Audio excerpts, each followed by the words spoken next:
Welcome back to the programme. The UN Human Rights Commissioner says Iran is experiencing a human rights crisis as a result of the state's violent suppression of protests over the past 8 weeks. Speaking at an emergency session of the UN Human Rights Council on Thursday, he said 14,000 people, including children, have been arrested so far. Just take a listen.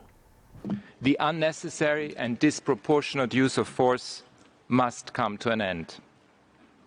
The old methods and the fortress mentality of those who wield power simply don't work. In fact, they only aggravate the situation. We are now in a full-fledged human rights crisis. That was the UN Human Rights Commissioner there. Well, BBC Persian's Kazra Naji is in Geneva and says officials are discussing a resolution on the topic. Have a listen. The resolution is calling for a fact-finding mission to investigate what is going on in Iran for the last 2 months, 2.5 months, since 16th of September, when Mahsa Amini died in police custody and triggered a whole sort of a wave of sweeping protests across Iran. In the past 10 days or so, the way the security forces have dealt with the protesters have become even worse. There are more cases of security forces opening fire on protesters, and more people, more protesters are being killed, including children. Here in the session today, the High Commissioner for Human Rights was speaking, said today that we are facing a fully-fledged crisis of human rights in Iran.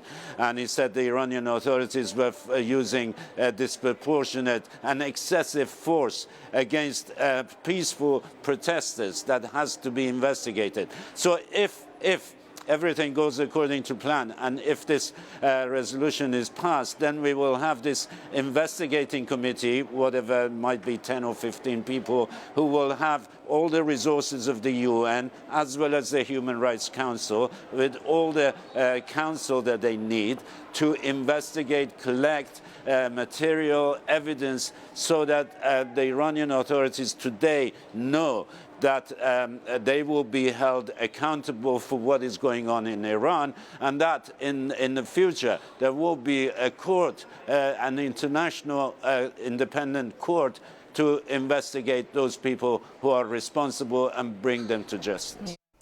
That's the BBC's Kazra Naji reporting there from Geneva. I'm joined now by Roya Hakakian, an Iranian writer and human rights activist. Thank you very much, Roya, for joining us here on the programme.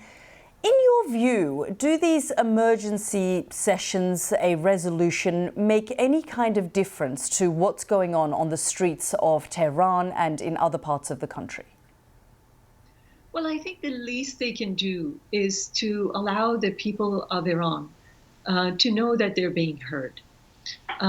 It's an incredible moment, historic moment for Iranians, and I think they need to know that the international community is watching, that the regime cannot go on with impunity, and that their voices are being heard, and that there is support by the international community for them. I think that counts for a lot.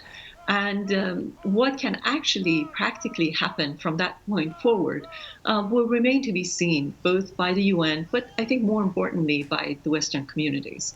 Do you think the regime is listening? Because we had a representative there from the regime describing the protests as orchestrated ploy for ulterior motives.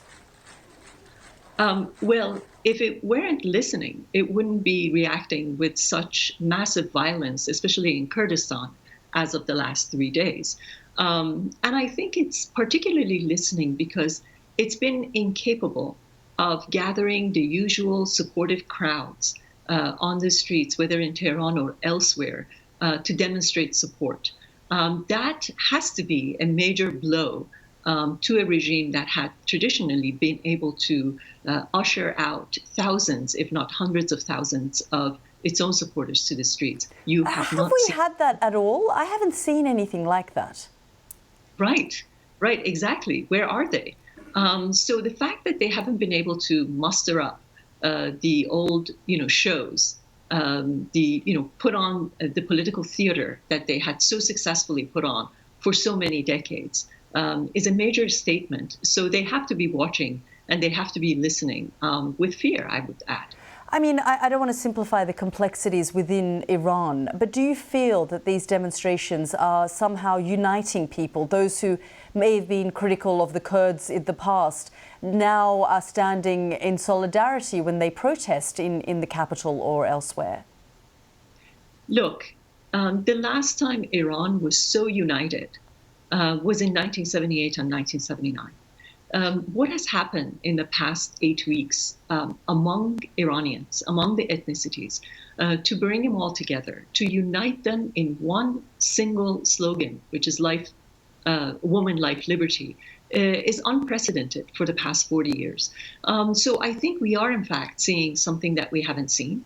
And what's even more important is that the Kurdish community has said over and over again that they have no desire for anything else but to see the freedom reign in Iran and to see this dictatorship fall. And that's all we've been hearing. And that, I think, can be the most optimistic tone or voice that could possibly come out of these demonstrations. I mean, but what history does tell us is that in order for there to be some kind of regime change, we need to see cracks in the top of the chain of command. We need to see cracks within the security forces.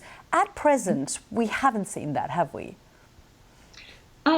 Maybe. I mean, I am not a particularly close observer of the regime's elite, but I think the fact that the regime has not been able to bring out the usual crowds, to put on the regular revolutionary shows that it has put on, is a major, major shift. I mean, the international community has come to know Iran as a crowd of angry people who keep throwing their fists at cameras, shouting, death to the United States and death to Israel. We haven't seen any of that in the past 8 weeks. And that must be because the regime is incapable of even gathering its own supporters to come out and to declare support for its own, base. Roya, really fascinating talking to you. Thank you so much for your time. Thank you.